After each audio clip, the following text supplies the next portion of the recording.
Tennessee's receivers left out of a top 5 according to CBS Sports. So who ranks ahead of them?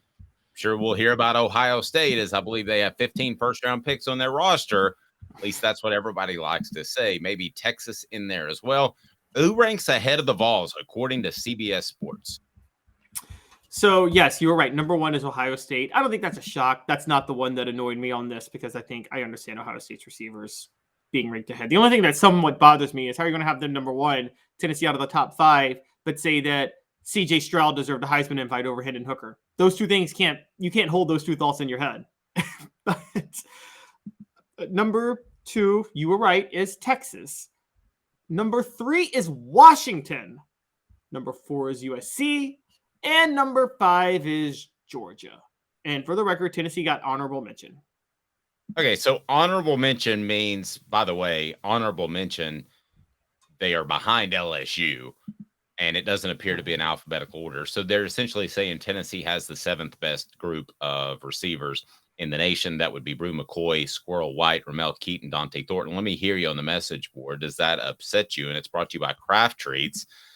CraftTreats.com. Use a promo code Off the Hook. Get 20% off of their fantastic treats with the CBD derivative if you need that for your pet's arthritis or perhaps digestive issues or anxiety. The setup is what the H, but I've got zero problem with this. I think Bru McCoy is going to be a first-round pick in the NFL. I think he's the most talented wide receiver that's been on Tennessee's campus in a long time. You know I love Squirrel White. I know you love Dante Thornton.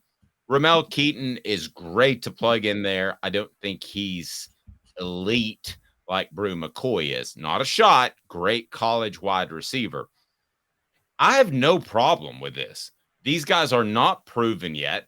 If you do this at the end of the year and you base it off stats, they might be number 1. But right now, I've got unproven Bru, who, by the way, is having a great offseason for those that don't know. People I talk about just is blowing people away in his physicality and getting off the line. Nobody's going to be able to press him this year. I'll go ahead and tell you that. So, and with Squirrel White and Dante Thornton, it's probably going to be one or the other. And I just stated how I view Ramel Keyton. I have no problem with them being 7. As a matter of fact, to be top 10, maybe you and I sometimes, Caleb, get a little too close to what we're covering. I think top 10's respectful for a group that just lost what they did in their top receiver in Jalen Hyatt and one of their top 2 most talented receivers along with Bru last year and Cedric Tillman. I got zero problem with them being in the top 10. What about you? I have a problem with them not being in the top 5 because the standards were different to a certain degree.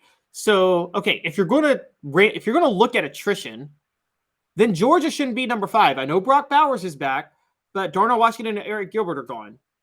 And if you're going to go based on talent, well, Tennessee's collection of talent is better than Washington's, who's number 3. I know Washington returns their top 2 receivers, but I'm sorry. Like, I'm putting way more stock. Bru McCoy is going to go drafted higher than any Washington receiver next year.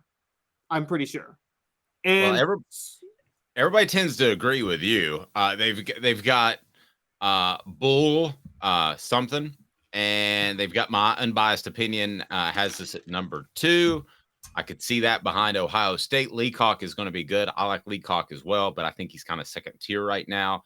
And then some D saying CBS could mess up a 1-car funeral procession. It's tough to do. I mean, again, I think at the end of the year, we'll be talking about them being top 3. But right now, I've got no problem with them not being in the top 5.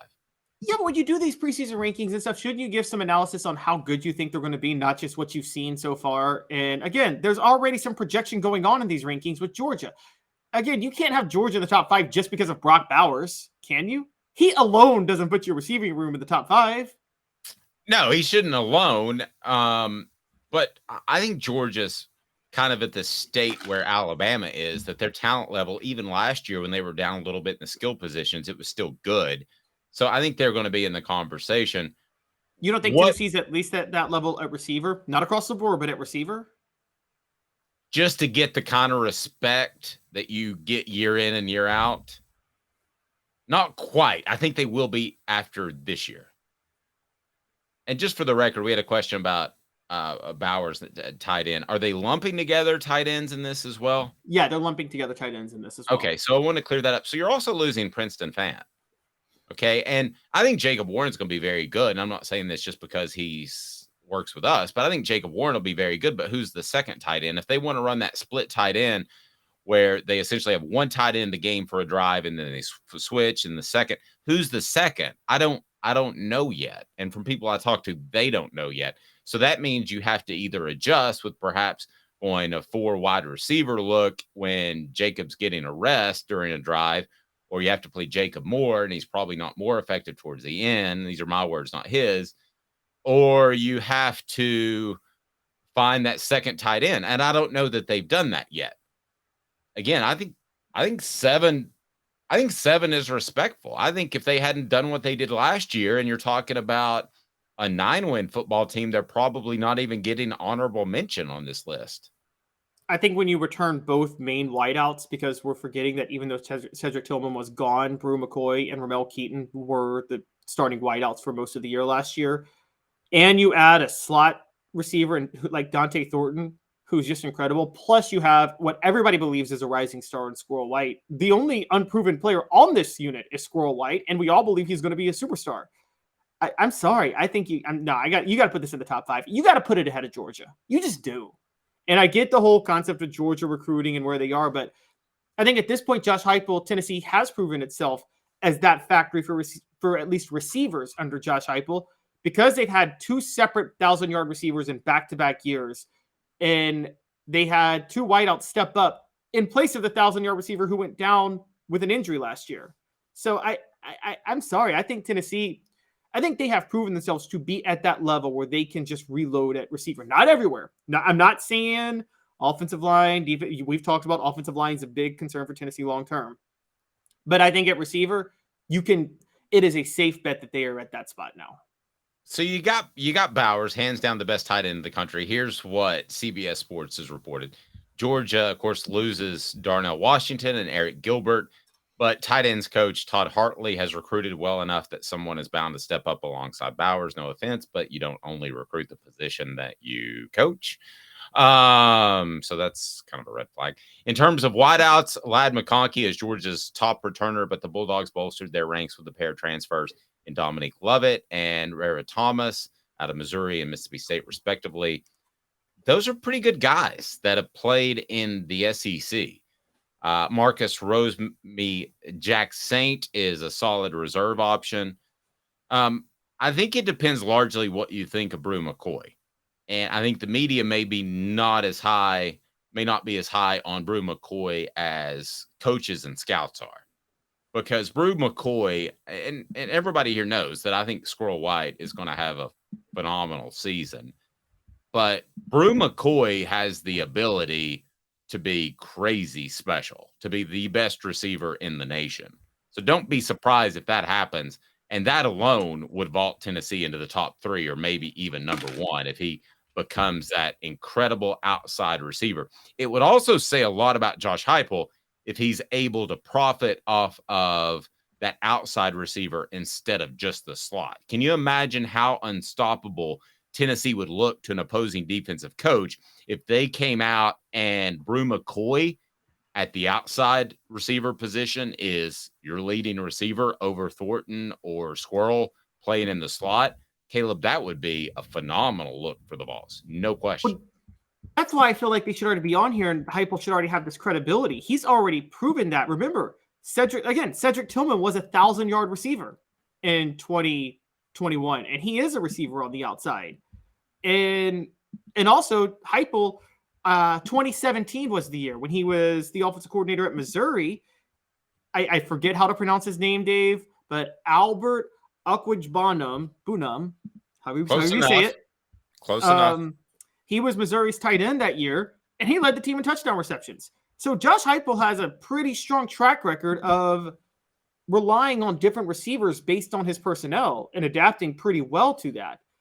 And so he's had a 1,000-yard wideout, a 1,000-yard slot guy, a tight end who caught 11 touchdowns in a year.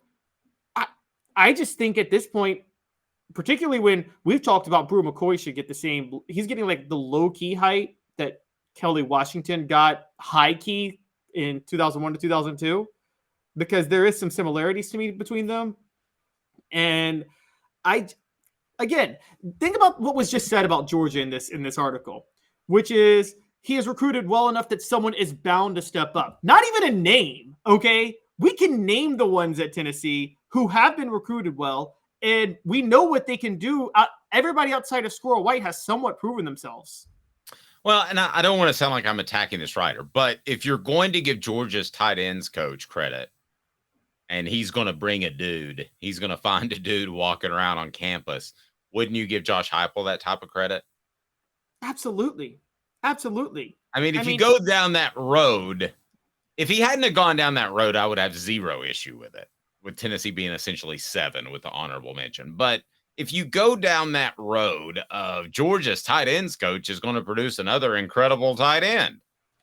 Well, Tennessee didn't produce another incredible tight end after Jason Witten. They produced a couple of good ones.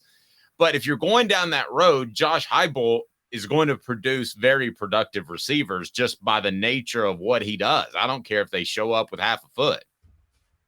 Yeah, Josh Heupel, I mean, he's a receiver whisperer more than even a quarterback whisperer, if we're being honest. I mean, there's a reason that Tennessee they got the wide receiver youth title back from Clemson overnight with Josh Heupel after losing it for a while.